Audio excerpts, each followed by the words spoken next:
I am going to cover 10 items that particularly appeal to a specific topic. So today's topic is the 10 unique things about the new Nycos RPG.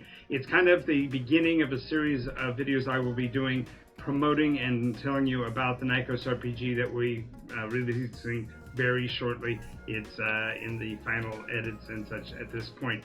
The first thing that you need to know about is that Nycos RPG is arguably going to be one of the fastest to-the-table rates for a role-play game ever, going from the actual describing of the game to actually having a filled-out persona portfolio sheet in about 30 minutes. It's intended to be fast, self-explanatory in many cases, and relatively intuitive.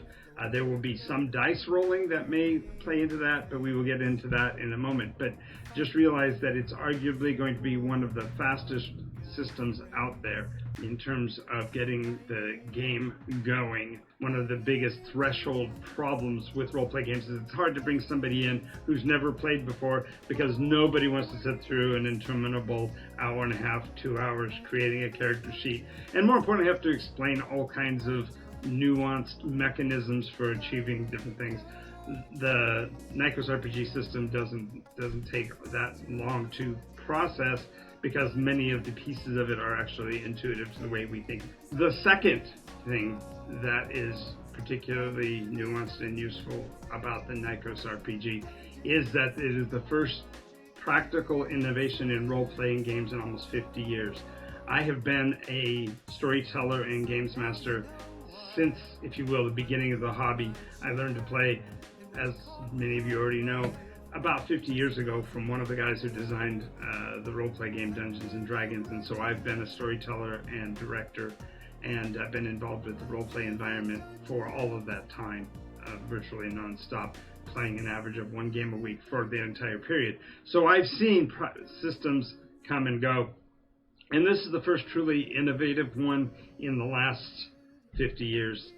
We'll go into the particulars of that when we start doing the actual reveals. The third thing about the Nycos RPG that is really exciting is that it is a deconstructionist and disruptive role-play mechanism, in that everything, virtually any other system out there, can be made compatible with the Nycos RPG, because it's not so much a mechanism as an interpretation, and so therefore you can fundamentally bring any character from any other mechanism over into the system readily, easily, and adapt to the Nycos RPG roleplay mechanism, because it is so different from what you played before that it doesn't run over or supersede other systems. Instead, it embraces them and allows you to bring materials over rapidly and conveniently. The fourth element of Nycos RPG that is really intriguing and makes it unique is that it takes into account both what the players desire from their roleplay experience and what the storyteller kind of has to demand in order to tell the story he wants to tell. The disconnection between player advancement and storyteller mechanism is very concise, very clear-cut, and it makes it a breeze to be a storyteller.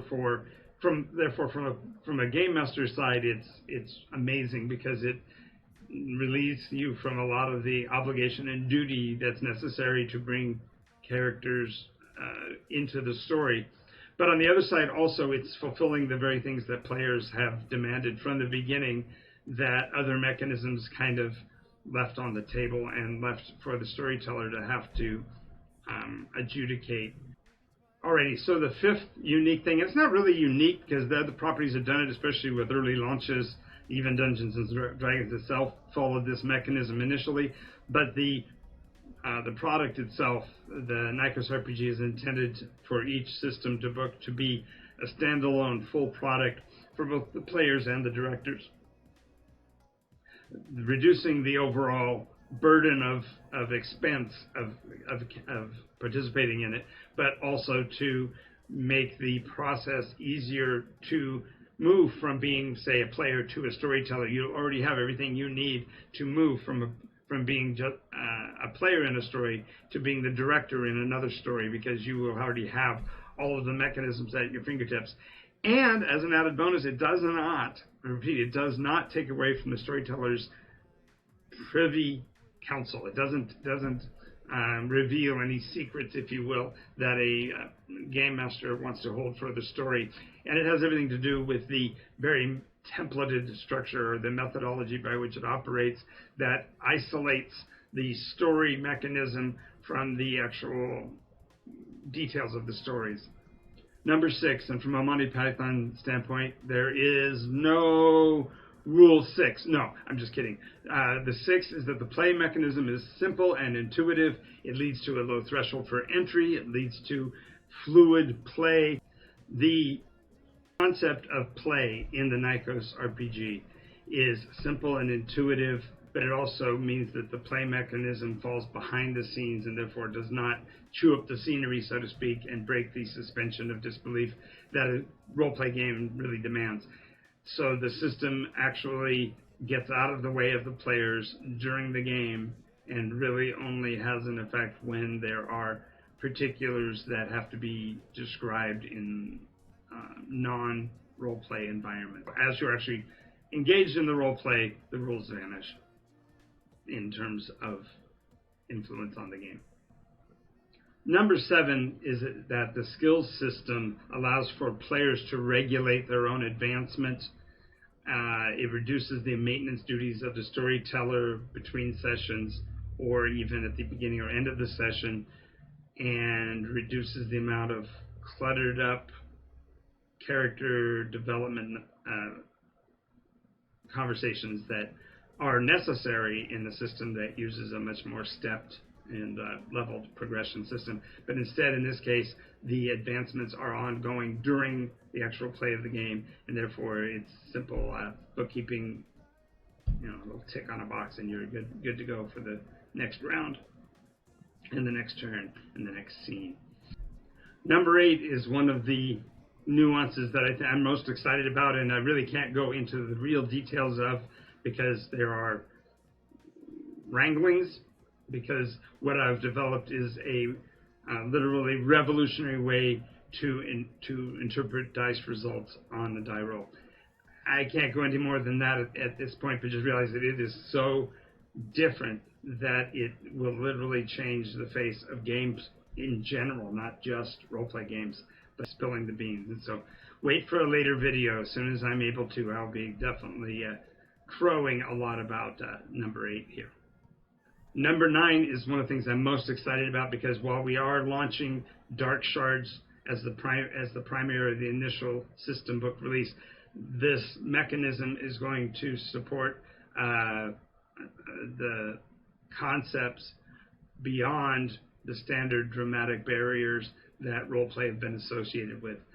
For example, there are no mechanisms for which one can adjudicate or even monitor the value, the identity, the nuance of good roleplay versus less than good roleplay, and there's no way to reference for example, the arrogance or the awareness of the character beyond the capability of the player to play the role. And this mechanism provides some insight and ways to look at roleplay in new ways, which means we break down barriers even between genres. So we're going to be looking at, through the Nycos RPG, beyond just Dark Shards, the mechanistic ways of introducing entirely new genre to roleplay. And I'm really excited about that. Number 9 is going to be, in terms of value, is going to be way up there on the scale. And although it doesn't play a part in the initial launch, it definitely is part of the overall rollout. And finally, number 10 is arguably the most nuanced of these, because it actually supports the Nycos RPG IP protecting branding mechanism that will be coming out, allowing designers of other roleplay environments to protect their own intellectual property, while at the same time expanding the awareness of their property by coordinating the building of support materials for the collective of Nycos RPG that at once secures and supports the fledgling IPs of the developers while expanding the value and awareness that the Nycos RPG footprint will make over time. And that development, of course, is left to the designers to operate at their own rates. So it's not a grinding mill of new property just simply to create new property, but gives a chance for the full development of intellectual property by games designers, by novelists and such within the environment of the Nycos RPG spectrum, I guess you would call it. There'll be a whole lot more coming out in the future. I do want to thank you for watching this video, and also to remind you that this and all of the other Nycos event materials that are being produced right now are under the sponsorship of Board Games Paradise. It's a local store in Redlands, California. Full service store, covers virtually every game imaginable: card games, board games, miniatures games.